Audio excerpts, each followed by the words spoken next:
Hola chicos, espero que estén bien.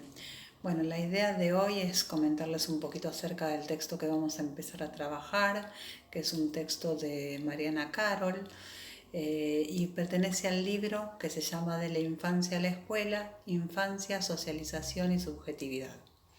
El capítulo que vamos a ver se llama La constitución subjetiva del niño y recupera conceptos del campo del psicoanálisis para poder explicar justamente la constitución subjetiva del niño y también la importancia que tiene la escuela y sus funciones en dicho proceso de constitución. El texto y nosotros vamos a partir de una afirmación que consiste en plantear que no existe un sujeto dado desde el origen. ¿Qué queremos decir con esto? Que tanto la subjetividad como el psiquismo, el sujeto, no nacen sino que se hacen, es decir, que constituye una construcción, implica un proceso, una serie de operaciones y de transformaciones que se dan a lo largo de la vida de un sujeto, de la historia de un sujeto, y que posibilitan o permiten el devenir de un sujeto. Una serie de pasajes tienen lugar en esta operación de constitución. Un pasaje de lo que algunos autores llaman el cachorro humano o el infans al sujeto, un pasaje del mundo privado o endogámico al universo público o exogámico. Estos pasajes implican un trabajo psíquico y ciertas condiciones necesarias, sin las cuales el sujeto no es tal. En los orígenes de la constitución subjetiva se encuentra el otro, un otro que no es un otro cualquiera, sino que es un otro significativo. ¿Qué queremos decir con que es un otro significativo? Es un otro que asiste al sujeto, que le habla, que interpreta o codifica su grito, su llanto, que le otorga un sentido. Es un otro que asiste en la necesidad, pero que al asistir en la necesidad introduce algo radicalmente diferente de lo biológico, algo independientemente de lo biológico. Y este algo se trata de la instauración de la sexualidad.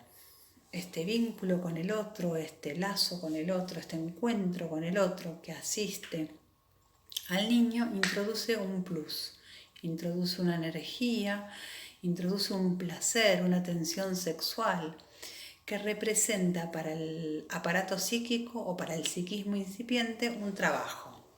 La sexualidad, para el psicoanálisis, será el motor entonces de la complejización de este psiquismo incipiente.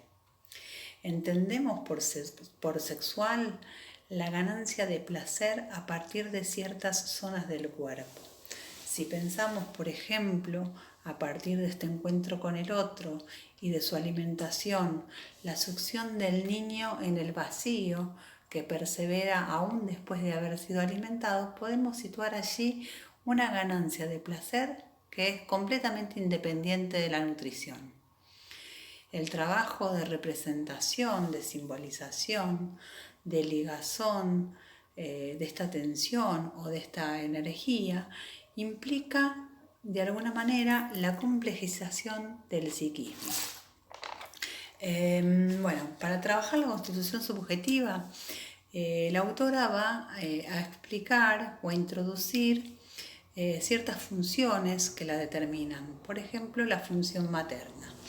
La función materna plantea, no solo consiste en libidinizar al cachorro, esta madre que asiste, que incorpora, que introduce al niño en el campo de la sexualidad, sino que también la función materna va a estar ligada a ofrecer recursos que le permitan al niño ligar estas cantidades de energía.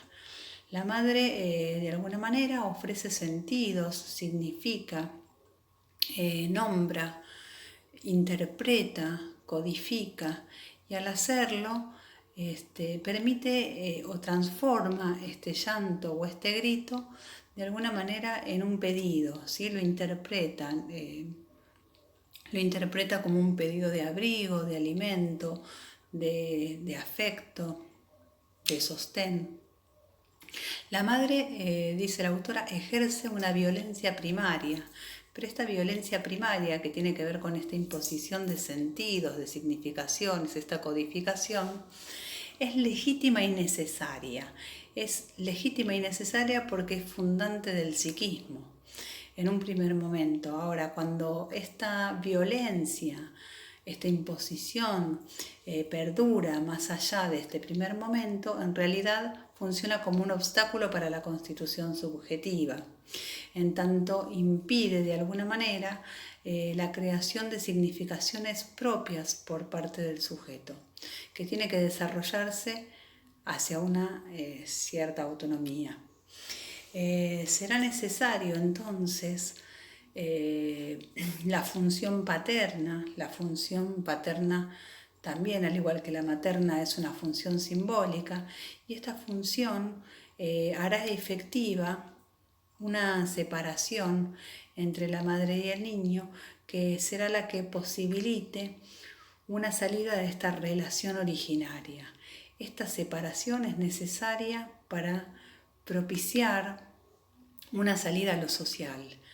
El padre, de alguna manera, oferta objetos sustitutos, introduce un más allá de esta madre, para que esta separación no implique una pérdida total de referentes. En ese sentido, los sustitutos permitirían ciertos referentes para que esta separación no lo deje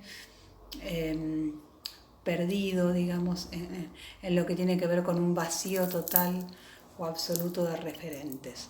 La función paterna introduce una terceridad. El padre representa la ley, pero es una ley que lo trasciende, es una ley cultural.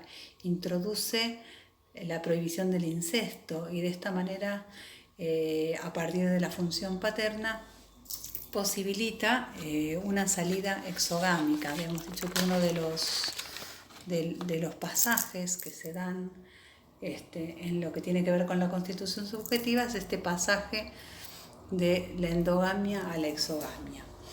Por otra parte, también va a hablar la autora de la constitución del yo del sujeto, y de la posibilidad de que este yo comience a poder crear enunciados propios, poder interpretar o poder dar un sentido propio al mundo, significarlo. Pero lo que plantea la autora es que esa posibilidad fue posibilitada porque hubo un otro que ofreció un relato sobre el origen, sobre nuestro pasado. En este sentido, también otorga un lugar central a la cultura, al campo social, que para Mariana tiene un papel estructurante en la constitución del sujeto. Los modos de pensar, las normas, las leyes, los valores, su identidad dependen de esta cultura. La escuela opera como un lugar de pasaje, también de terceridad, un lugar en el que se ofrecen también sustitutos. Debe ofrecer la escuela algo diferente de lo familiar, y en este sentido el conocimiento mismo funciona como un lugar tercero, como un lugar de terceridad. Un conocimiento que no debe ser ni idéntico al inscripto, ni absolutamente ajeno a lo que el sujeto trae, porque si no sería o carecería de recursos para poder aprenderlo.